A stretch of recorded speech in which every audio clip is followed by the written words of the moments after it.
welcome to this edition of Appalling Twistianity. We're back in our Rainbow studio.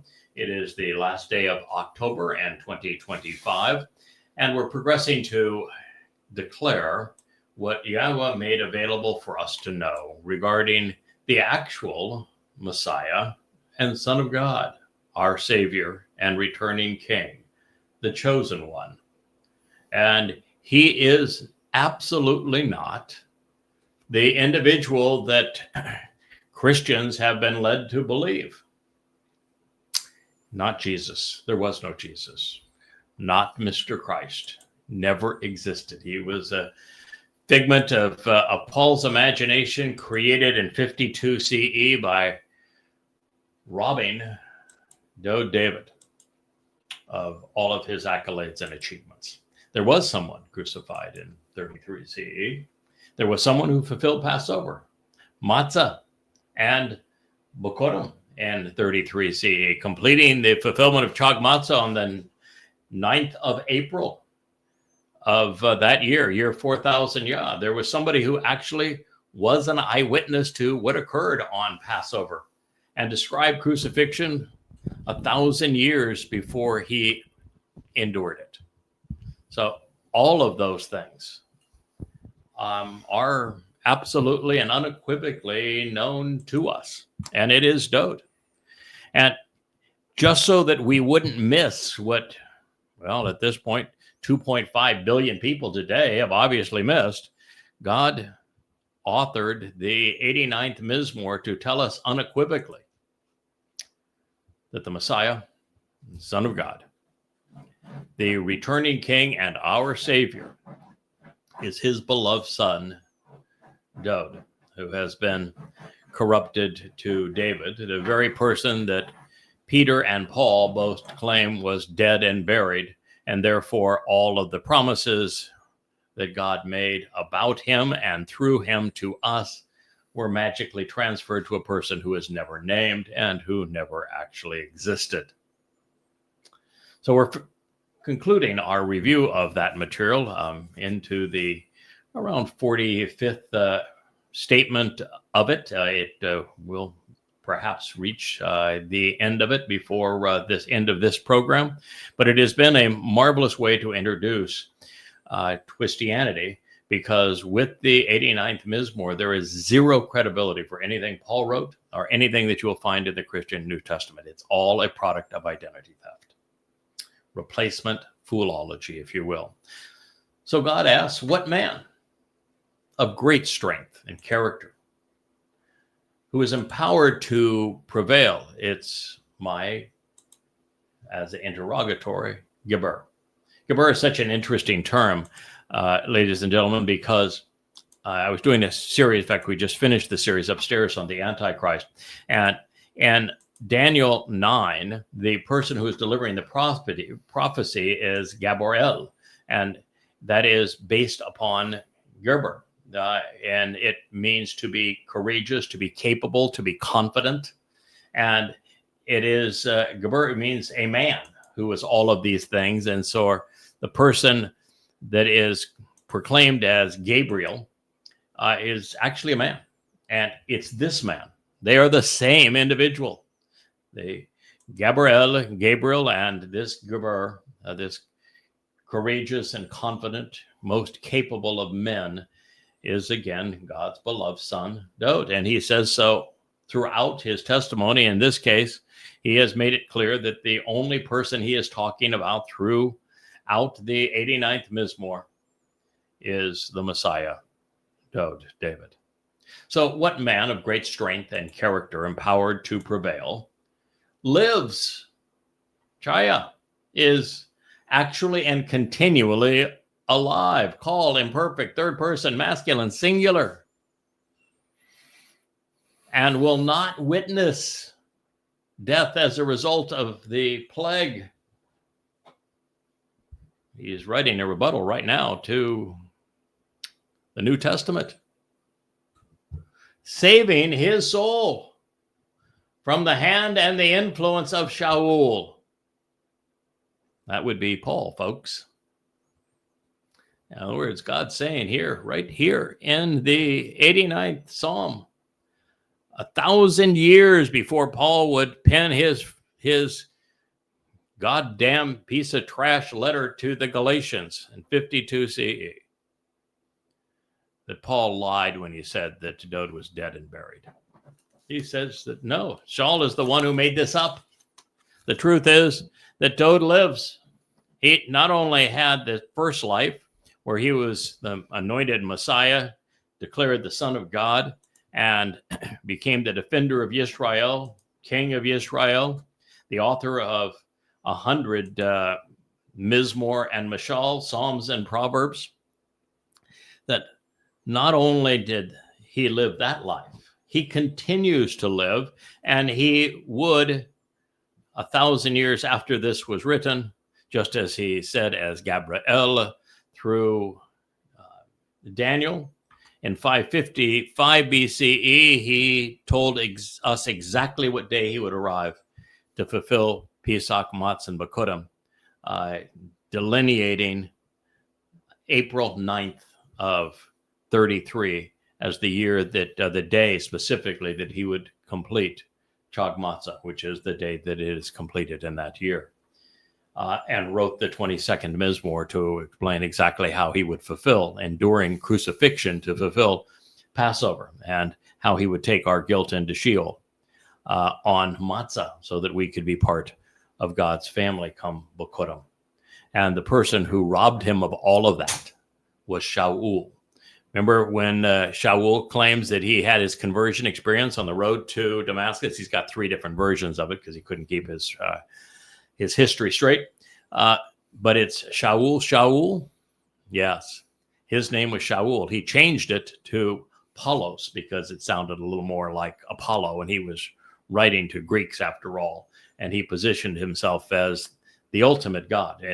When he was writing about this, the person that he made up, Iosu Christou, didn't exist. There were no Gospels. The first 2 Gospels were written by Paul's propagandist and his tag-along. They were written by Mark and by Luke, who were Paul's pals.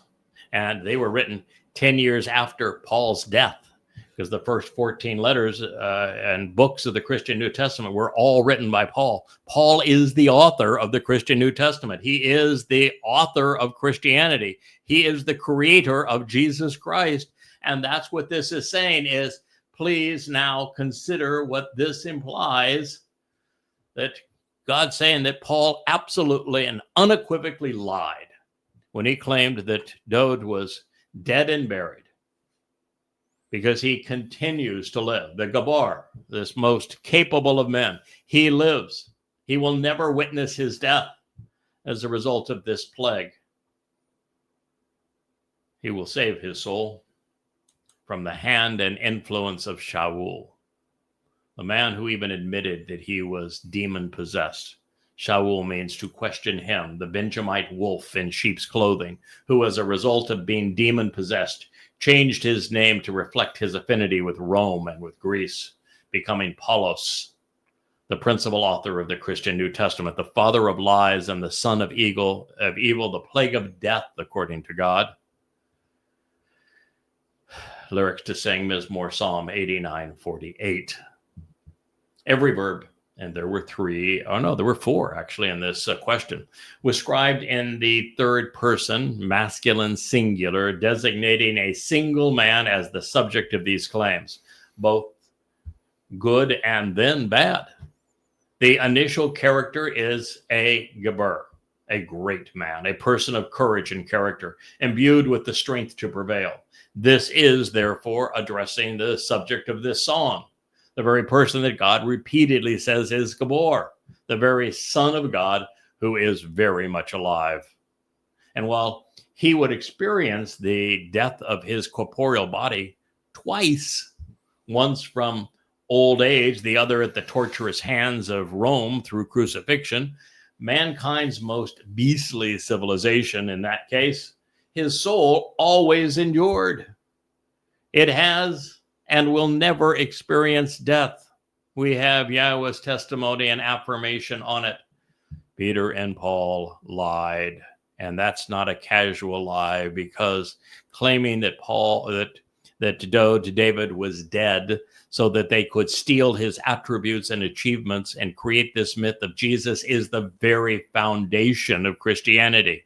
Jesus isn't the Christ. He's not the Messiah. He is not the Son of God.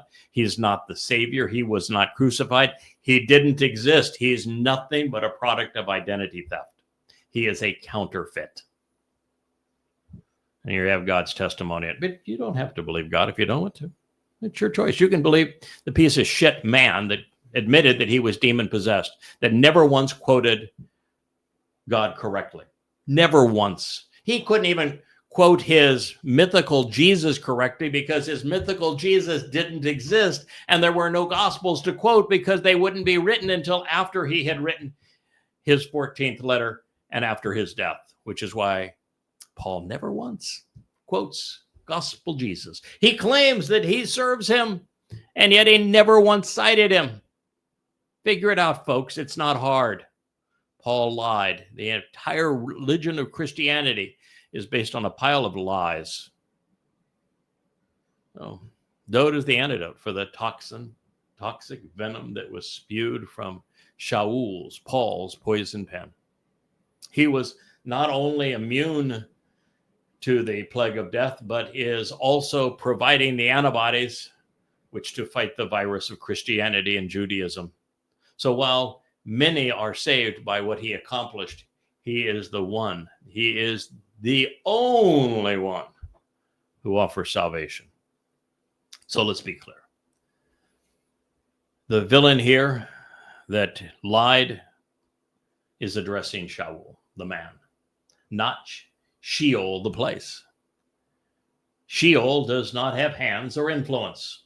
This place of separation can neither plague us nor kill us. In fact, Sheol is the place of eternal incarceration, so it is the antithesis of death for those who endure it. As a black hole, nothing reaches out from Sheol. This is therefore talking about the hand of Sha'ul, which wrote the 14 letters that have plagued humankind under the curse of Christianity, that created the environment where the Holocaust became possible, that demeaned Jews by falsely claiming that they crucified the Christian man God. I mean, just think how stupid that is. Christianity and Paul want to present a God as if he were a man. If your God is so small and so feeble that he becomes a man, you got a real problem, because your God isn't God. And second of all, when you say that men can kill God, your God is pretty damn anemic. And then when your solution is, oh, but there was a resurrection. Physical bodies are useless. They're meaningless. In the case of the Torah sacrifice of the Passover lamb, the physical body, after it has served to feed and nourish the people, is consumed. It is incinerated that night. The physical body has no value on an ongoing basis. It is exceedingly limiting. We have to go beyond our physical bodies to be enveloped in light energy for us to approach YAHOWAH. So it is under Paul's influence that Christianity was conceived and popularized among Goyim, particularly Romans and Greeks. He was the master manipulator behind diminishing Dowd's influence. He was the hand that has sought to denigrate the Messiah, the Son of God, and the Passover lamb, such that he could replace him with his mythical God-man. And it was Shaul Paul who wrote that David was dead and buried so that he could justify transferring many of the prophecies pertaining to the Messiah to his pretend God, Jesus. Shaul Paul has plagued far more people than the billions of souls who were coerced or beguiled into placing their faith in the religion he fathered at the behest of Satan. Without the son of evil and the father of lies, Goyim would not have come to hate Jews or blame Jews sufficiently to cause Rome, which was where Paul's allegiance lay, to massacre and enslave the chosen people, robbing Yehudim of their homeland. The Roman Catholic Church, which was based on Paul's letters, would not have propagated the anti-Semitic culture and conspiracies which culminated in the Holocaust without Paul's jealousy and his covetousness. Muhammad likewise would never have succeeded in establishing a religion predicated on anti-Semitism without the foundation laid by his predecessor, Sha'ul Paul. He has become the chosen people's fiercest and most embittered adversary. He is responsible for the death of more souls than anyone who has ever lived. On God's list of most despised people, Sha'ul Paul, the principal author and the inspiration for the Christian New Testament, is number one. To escape his grasp is difficult and often impossible, as the integrated religious and political scheme he concocted, read Romans 13 for that, has tread upon the entire world, suppressing truth and impeding freedom. Sha'ul will endure eternity in the place where he was given naming rights. It's called Sheol, written exactly the same way in the Hebrew text. And his diabolical premise of replacement foolology will be rebuked by the reappearance of Dowd, the man whose life and lyrics he sought to disparage. And while I have requested the opportunity to convict him, it's Mizmowr like this which will be brought to bear against the plague of death. Dowd will get the debate he has sought, and the outcome is written in stone. Sha'ul will become synonymous with the place whose name he shares, Sheol, hell. Now, once again, we find affirmation that Dowd's song, the 89th Mizmowr, is Yahweh's answer to Christianity by resurrecting the Messiah and Son of God. It buries Sha'ul and the religion he foisted on an unsuspecting world. This is the death knell for the Christian faith and for its replacement Messiah, its replacement God, and its revised testimony. Dowd is the answer. He is the one. And therefore, the psalmist poses a rhetorical question to Yahweh. Where, he asks, is your unwavering love and enduring favoritism, which was expressed first and foremost from the beginning, which you promised to Dowd, the beloved, in harmony with your steadfast commitment to being trustworthy and reliable, my upright one. Mizmowr, Psalm 89:49. Since this is the 49th verse of the 89th Psalm, this, of course, is a rhetorical question, because it has been answered 48 times, 49 if you consider the conclusion of this question. We can rely upon God's answer since he is emunah, trustworthy and dependable. The things which he has favored, and these things are articulated right from the beginning, are the things that he loves. And this would include being creative and enjoying an active and conversational relationship with humankind in a pristine environment. And since the formation of the Beryth covenant with Abraham and Sarah is the dominant theme of Bereshith Genesis, the family is Yahweh's first love. Now, God chose Dowd, the beloved. He became his Bikuwrym, firstborn son, through his single, solitary lives. The entire story of Israel and the covenant is relived, retold, and resolved. And Dowd would have three of them. One that concluded right around 3000, year 3000, 4 years shy of it. One that would resume 4 years shy of year 4000, and one that will return for us to witness him coming with YAHOWAH on Bikuwrym, which is just 5 days before our re-entry into the Garden of Eden. Rather than give up on those who had continually rejected him, God engaged alongside the best of us. And even then, as it was with Adam, the Messiah was unsteady, at one moment soaring into the heavens and at the next tumbling here on earth. But in his prose, our Savior was brilliant and articulate.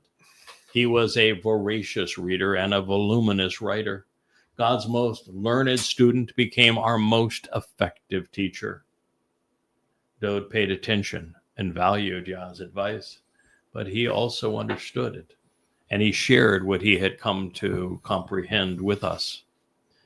Therefore, it's under Dowd's guidance that Yisrael was united in God's home.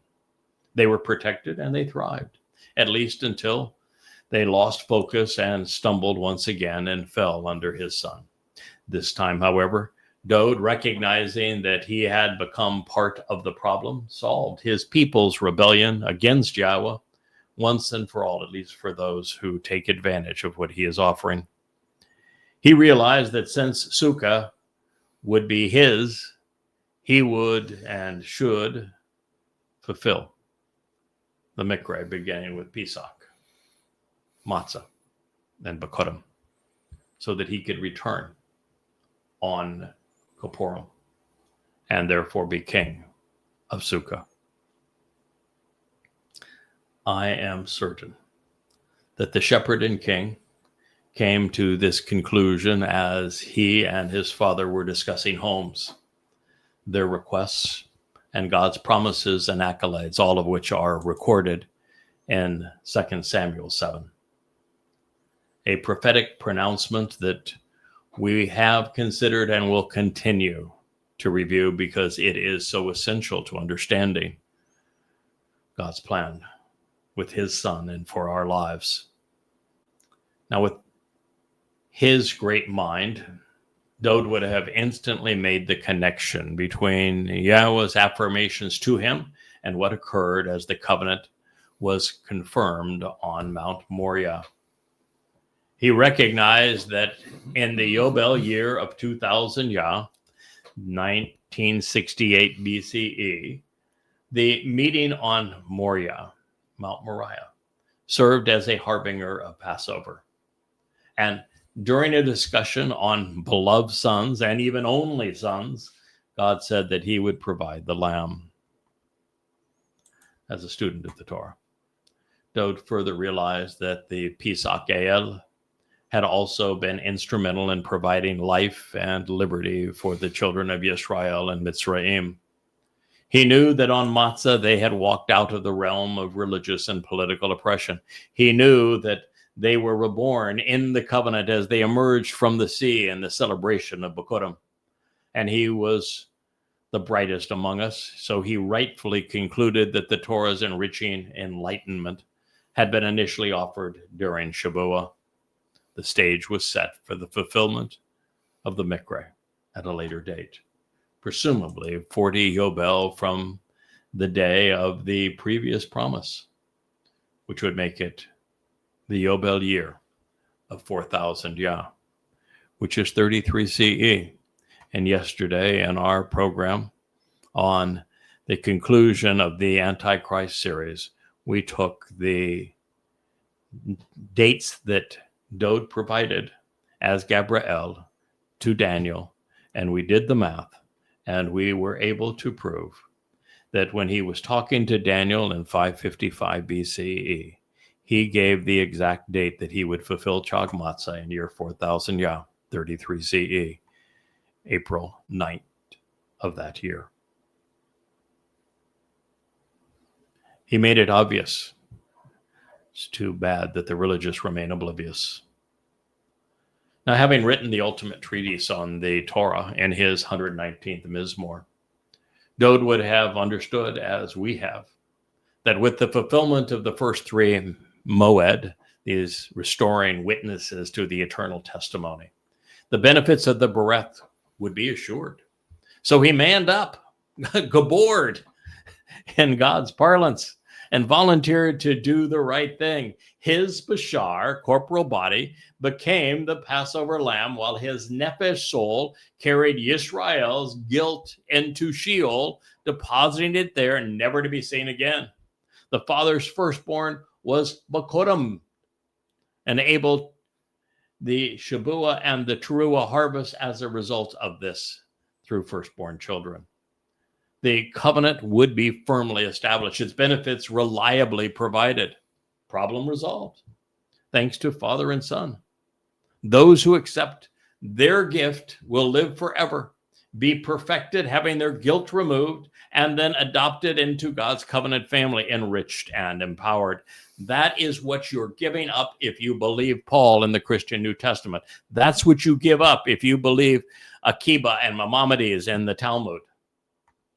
You give up so much more in the Quran believing Muhammad that it would need 1,000 shows just to share it. The Gabor would prevail, given 3 lives, and his soul and ours perfected and preserved. Heaven's door was opened. Our relationship was reconciled. We're invited back into Gan Eden. And if you have a problem with God providing a man with 3 lives, then how in the world do you expect him to honor his commitment to bring Dowd back? He says that Dowd is coming back with him. As brilliant as the sun in his presence, he's going to be the equivalent of God's influence in our world. Elyon. So God's obviously able to take a person who lived a long time ago and take that soul and bring it forward in time and make that soul eternal, isn't he? Right? It's obvious. Now look at Elia. He took Elia before he passed away in his first life, and he is now going to bring him back as one of the 2 witnesses, isn't he? Well, the fact is there are 3 men who get 3 lives, because the second of their 3 lives is they serve as a sacrifice to fulfill the Mow'ed. And that's not a distinction you should seek, because, well, with 2 of the 3, it's really gruesome. And everyone who is part of the covenant family gets 2 lives. And what would be the purpose of all of this if God didn't bring us into a place of eternal life, which is the very thing he's promising through the fulfillment of the Mow'ed, if everybody who accepts the terms and conditions of the covenant and attends the Mow'ed Miqra'ey as they were designed by God gets 2 lives. So you've got everybody who is a beneficiary has 2 lives. The 3 fellows that make it possible for the beneficiaries to have 2 lives have 3 lives. Not that the second one's much fun. And everyone who is opposed to what God is offering, who oppose Dowd, who promote a Jesus Christ that robs God's chosen son, the actual Messiah. For anyone who promotes Judaism, Christianity, Islam, or wants to impose Marxism, they also have a second life, and it's forever. They're not going to like it very much because it is in Sheol, which is not a place where God tortures anybody, not a place of fires. It's just an eternal and everlasting dark repository. It's like going into a black hole. You go in, you just don't come out. Now, since he was the first to understand what I'm sharing with you, and I happen to be the second, I like to quote my favorite prophet to reinforce the lesson of the greatest story ever told. For indeed, a child was born before us. A son was provided as a gift, produced and given concerning us. The opportunity to learn what can be known about how to engage and endure, in addition to the responsibility and authority to lead, was and will be on his shoulder, as predicated upon the eagerness in which he pursued his calling early in life. His name, reputation, and renown has been read and recited. A counselor providing valuable advice, who is astoundingly brilliant and amazingly insightful, a valiant and heroic individual, a prominent defender and leader, withstanding in the community, the most capable, competent, and courageous man. There's the word Gabor, of God. Gabry'el, an eternal witness, providing, restoring testimony on behalf of the Father, the leader who conveys the authorized position on reconciliation and restoration leading to salvation, tremendously increasing the ability to learn about and respond to the means to engage and endure, to be liberated and to be empowered.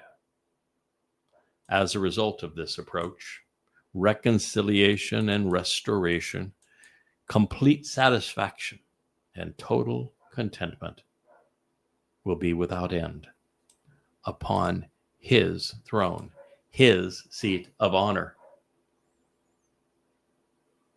upon the status afforded to Dowd,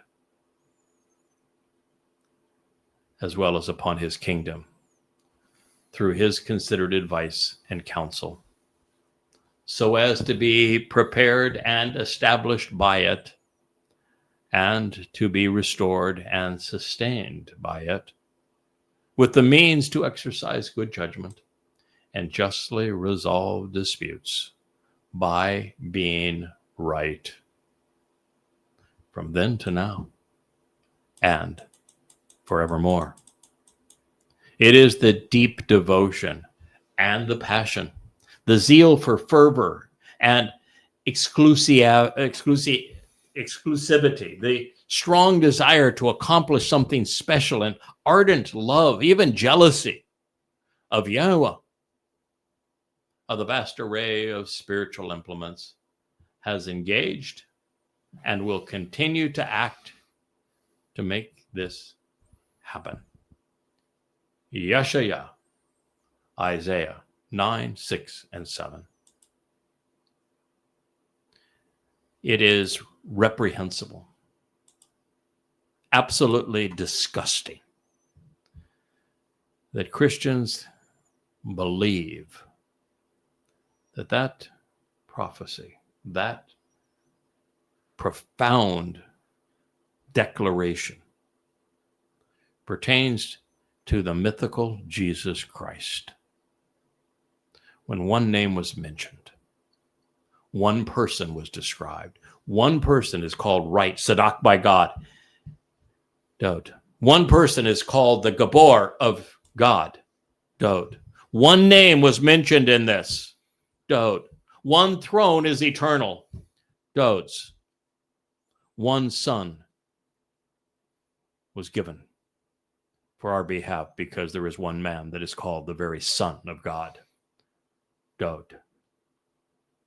Obvious, forthright, irrefutable, that the passage most equated with the myth of Jesus Christ was stolen from God's beloved Son,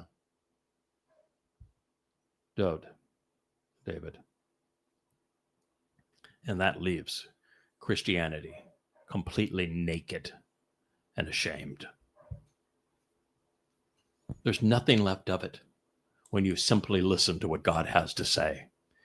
If you prefer God's testimony over a demon-possessed man, the answer is really quite clear, isn't it?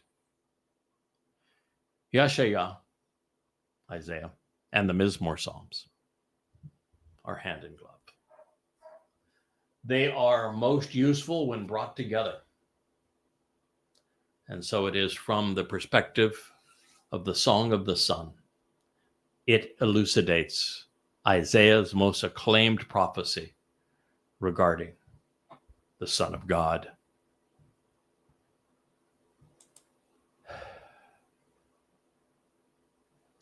The lyrics comprising a poem of insights to contemplate and comprehend regarding the constant and eternal, productive and established, the beloved native-born strong arm. My upright one, you remember, and you have chosen to mention that you are mindful of the contemptible and condescending taunts and the dishonorable and deplorable decrees which were determined by all of the many nations and the preponderance of the people against those who work with you, which I have now brought to bear in my best judgment. Mizmowr 89:50. Where do you go from there? We're reading in an inspired text that it is absolutely clear that Yahweh has the most memorable of men, a Zakar. The man that he chose, his chosen one, who he says in this context is Dowd. And yet the contemptible and condescending taunts of masses of Gentiles is that none of the things that God said about Dowd are true, that they're all applicable to a man God of all things. A God so puny he is a man. A God so inept he can be killed by men. A God so bereft of any credibility his name isn't mentioned anywhere in the Torah and prophets. All robbing God's beloved son Dowd of all that they have achieved. And this has all been brought to bear for us to consider. Because those in opposition to you, Yahweh, which would include every Christian, every practitioner of Judaism, every Muslim, are insulting with their bewildering derision and improperly discerned contempt, so as to discredit what God you have said in such an abusive manner. I mean, just think of this. I mean, it goes on. This is because those in open opposition to you, Yahweh, this would be every Christian, every Muslim, every practitioner of Judaism, are insulting with their bewildering derision and improperly discerned contempt, so as to discredit and an abusive manner the footsteps, the unwavering and reliable stance, the movement and the willingness for him even to dig in his heels, the path that he walked through these lives of your Messiah, because God's Messiah is Dowd. Mashyach, your Messiah, Yahweh. He told us in this psalm that his Messiah is Dowd. And anybody that claims otherwise, from God's point of view, is not only an imbecile, they're a jerk. They're repulsive. If you are a Christian, you are repulsive to God. If you practice Judaism where there's an unknown Messiah and Dowd is not perceived as the Son of God, you are disgusting to Yahweh. The Messiah is Dowd David. It says it right here. And any other option is reprehensible. It's bewildering. It's discrediting what God has said, and it is abusive. Blessed by having knelt down in love to lift up is Yahweh forevermore. This is trustworthy. It is verifiable. It is reliable. Mizmowr lyrics to sing. Psalm 89:52. There is only one Mashyach, Messiah, one Ben El, Son of God, and he is Dowd, the beloved. He is Yahweh's Bakar, chosen, his Ebed, co-worker, an Ad Olam, eternal and restoring witness. He is our Melek king. This Mashal, articulate leader, is the Gabor, God's most competent and courageous man. Our Yasha, Savior, because he is the Ra'ah shepherd and the Zeroah, sacrificial lamb. Many would leave God's people astray, but one would bring them back home. Many have been wrong, but one was right. As promised, here is the prophecy that led to YAHOWAH, the first of thousands of translations and insights that I would derive over time that is so enmeshed with what we have just read that I want to share it with you at this time. This was also Dowd's reawakening, the moment he came to understand the role he and Father would play in the fulfillment of the covenant. So they were having a discussion on homes, of mans and gods, of Zerah, of seeds to be sown, of Ben sons, and of positions of honor. And this does not come out of the blue. What we read in 2 Samuel 7 follows something that I have yet to share with you in 2 Samuel 6 that is equally profound and equally important, because it discloses Dowd's role as the high priest when the Ark of the Covenant is returned upon his arrival. And it affirms that the Ark of the Covenant will be brought so that it is available on the Temple Mount for Dowd to anoint by a man named Obed-Edom, the one doing the work, who is from Edom. And that ties in with everything that Yasha'ah, Isaiah, would say in the 63rd chapter about this man who comes from Edom, who will save many. It is all one integrated story. And this is a very big part of it. And it came to pass when the king sat down and relaxed in his home, because YAHOWAH had given him a comforting respite from his adversaries and rancorous foes, now that the Ark of the Covenant was on the Temple Mount in the city of Dowd, underneath the tent of the restoring witness, where it will reside once again just 8 years from now, that the king said to Nathan, a name that means gift, the prophet, "Please look around. I live in a house of cedar, but the ark of God sits within curtains." What a wonderful start, because the previous chapter just explained how Obed-Edom was responsible for bringing it into the city of Dowd, and why it sat there just up the ridgeline from where he was having this conversation. So Nathan said to the king, "Choose to go and do all that is in your best judgment, because surely Yahweh is with you." Yeah, he had just watched the whole parade as Dowd, when he was finally told by God why there was a bakar, a bull, originally bringing that Ark of the Covenant into Jerusalem. And Dowd went nutsoid when YAHOWAH took the life of the man who interfered with his plan, and the picture he was painting of that bull and the responsibility of that bull. And then Dowd's understanding was restored by YAHOWAH when he explained the nature of Obed-Edom and that he is that same bull, and that Dowd could relax and let God do his job through the one who is going to make this all happen for Dowd, and Dowd then can do his job. And so now he was contemplating all of that.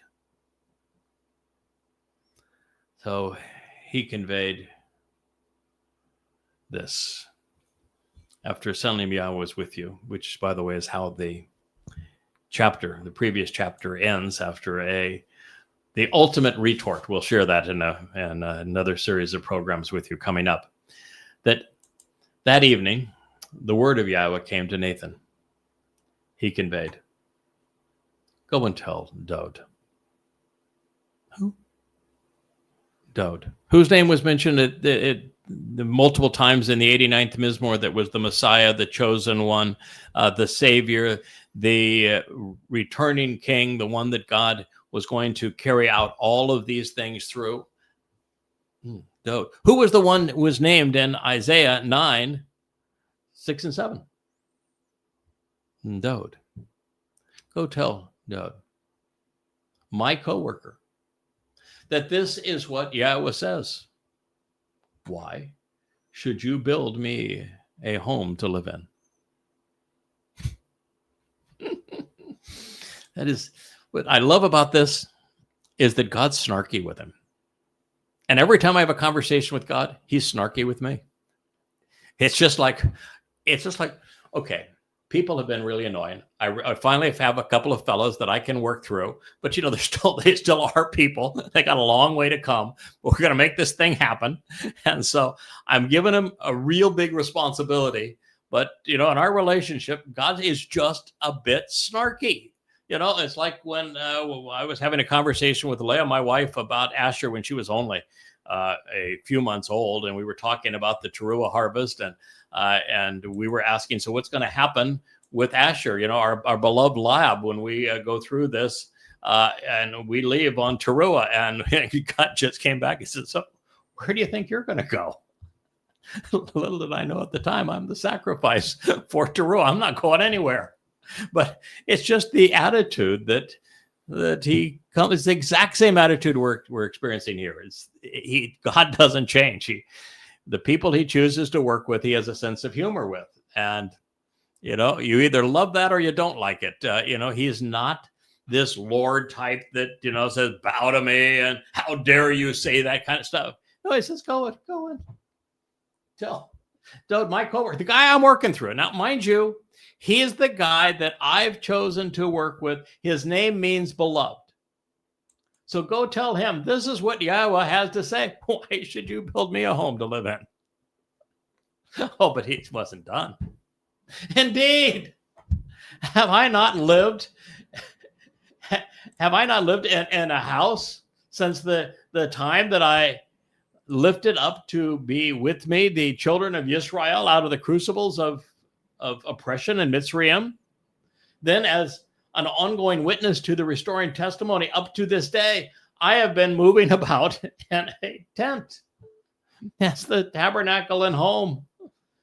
During any of that time, when showing the way to the benefits of the relationship, that I traveled with the children of Israel, did I say a single word to one of the leaders of the tribes of Israel, whom I instructed to shepherd my people, Israel, to say, hey, why not build for me a house of cedar? Now, therefore, this is what you should say to my associate, my coworker, Dowd, the beloved. As a result, Yahweh of the spiritual implements says, I took you from the sheepfolds for chasing after lammies to be the conspicuous and informative leader among my people over Israel.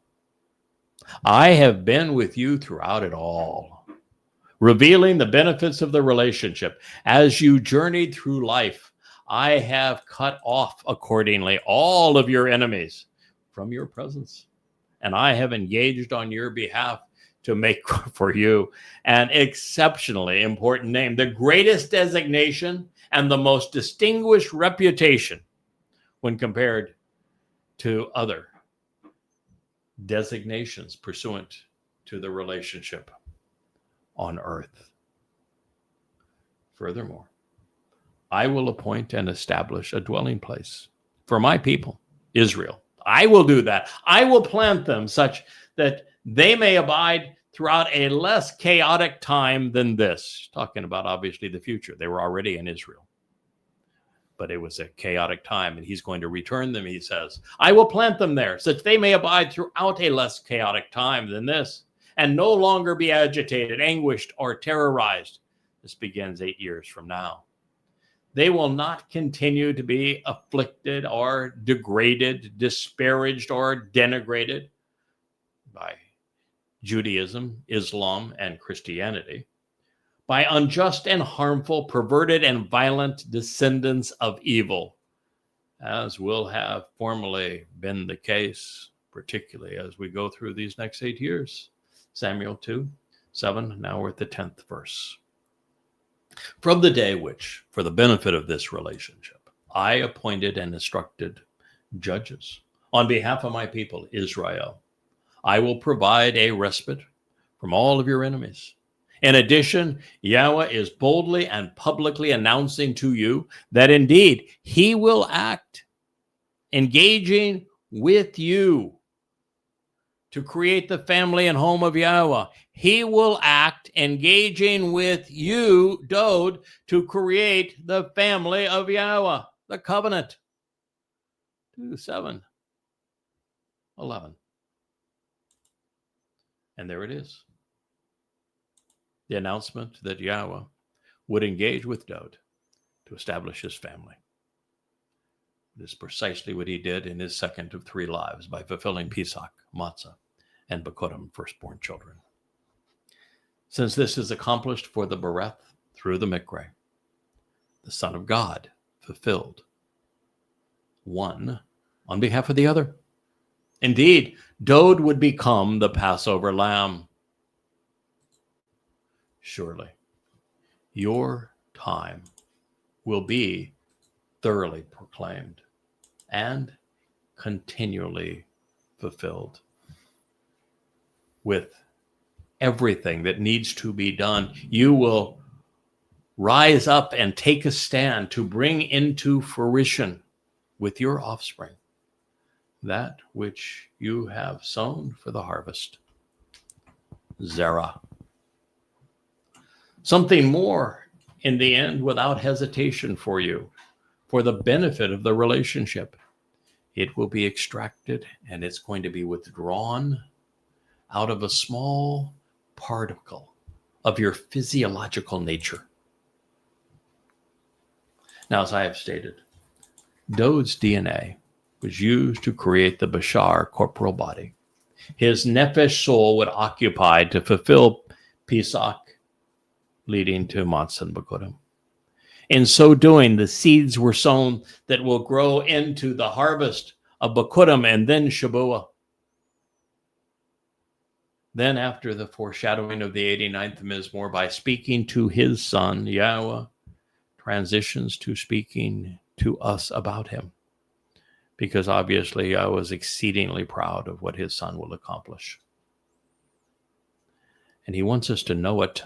That's the whole reason he dictated and inspired the 89th Psalm. And so I will establish his reign over his kingdom. He himself shall restore and rebuild the family home for my name, and I will prepare and establish the throne of his kingdom forevermore as a continuing witness. I was, I am, and I always will be for him as a father. And he was, is, and always will be for me as a son.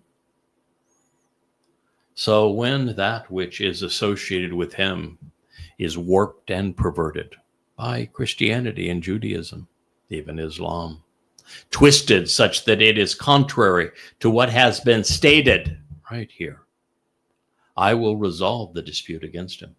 I will vindicate him.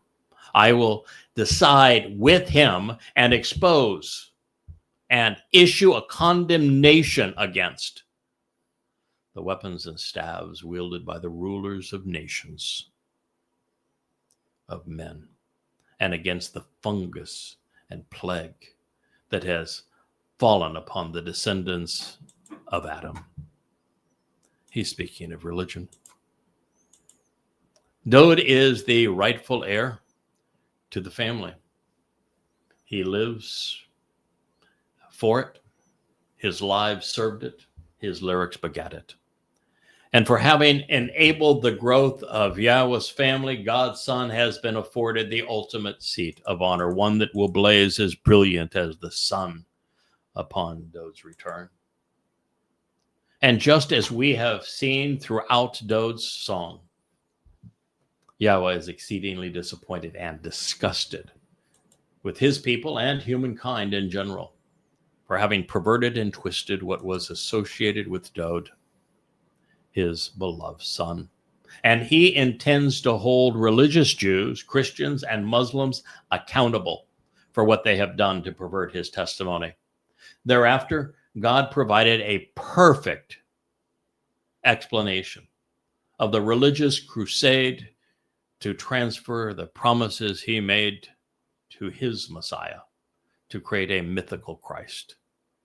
He is not a fan. God is not a Christian. Therefore, my steadfast devotion, my enduring love, my commitment to the relationship, and unmitigated favor will not be removed from him. Never. It will never be disassociated with him, never diminished regarding him, or replaced, substituting him for another. Goodbye Christianity, based entirely on replacing Jesus for Dowd. As was the case when I turned away from and completely rejected associating with, who was the author of those first 14 books of the Christian New Testament? Oh, Saul. He serves as the harbinger of the demon-possessed man who was Torah averse, that got his head handed to him and was condemned by God. Or two of them. One is the foreshadow of the other. Whom, to show the proper way, I removed from your presence. I didn't kill him. Now, Sha'ul gets to live forever, both of them, in Sheol, hell. Speaking directly to Dowd again, God concludes, and so your family and your position of authority, your kingdom and your reign are assured, as it is trustworthy and dependable, firmly established, credible and enduring forever as an eternal and continuing witness in my presence. Your throne and seat of honor will be established and sustained forevermore as a restoring testimony, consistent with all of these words and accord with the entire revelation. In this manner, Nathan accurately conveyed this to Dowd. The conclusion of 2 Samuel 7. This prophecy is about houses, who builds them and who lives in them. It is about Dowd, who had a home, not Jesus, who was homeless throughout the myths scribed about him. It is about what God is going to do with and through his beloved Son. It is also about seeds and thrones, who sows them, who sits on them. And when it comes to such thing, Yahweh is beside himself. He is annoyed to the point that he has made his point in such a vivid way. There shouldn't have been a single church, mosque, or temple, shrine, or house called a house of God, and yet men have erected millions of them, with more to a false Messiah than to anyone else. Just as God has never once asked us to worship him, bow down before him, or pray to him, he does not want us to build houses for him. The fact is, Yahweh is in the construction business, and his primary expertise is in building the most extraordinary home in the universe for his covenant family. Now, having returned to the prophecy where my journey began some 24 years ago with Asher, associated with, and Samuel, 2 Samuel 2:14, we have found the obvious answer to those whose home and throne is being established. It is unequivocally delineated here in the 89th Mizmowr and 2 Samuel 7. It's all about Dowd from the beginning to the end. Both are, as is Isaiah 9. It is Dowd's place of honor. It's his kingdom, which will endure forever, as is affirmed throughout the prophets. As for that other fellow, he's never mentioned because he never existed. It wasn't until many years after my initial quest to understand Asher in 2 Samuel 7:14 that I came to realize that God was speaking of what Paul would do to pervert and misappropriate Dowd's legacy. And in this regard, YAHOWAH has put us on notice that he's going to defend his son, which means that he is overtly opposed to Jesus, to a Christ, to a Paul, to a Peter, to a New Testament, to a church, to a pope, and to all Christians. Along these lines, I'd like to reintroduce something equally germane to our understanding of Shamuw'el, 2 Samuel 7, and to our appreciation of the Mizmowr Psalm 89, both of which celebrate the father and son relationship paramount to the life of the King of Israel. Dowd represents more than one individual man, more perhaps than even Jacob. Dowd is Yisrael, his joys and heartaches, his ongoing battles with Goyim, his insights and errors, the benefits he enjoyed in concert with the covenant, and the consequences he endured when he ran afoul of it, are all shared in common with the nation that he shepherded.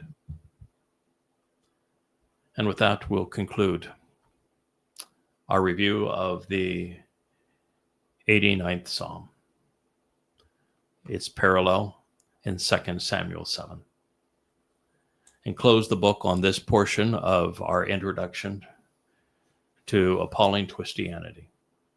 And we'll pick up where we left off in a subsequent edition of the YAHOWAH vlog. Thank you for listening.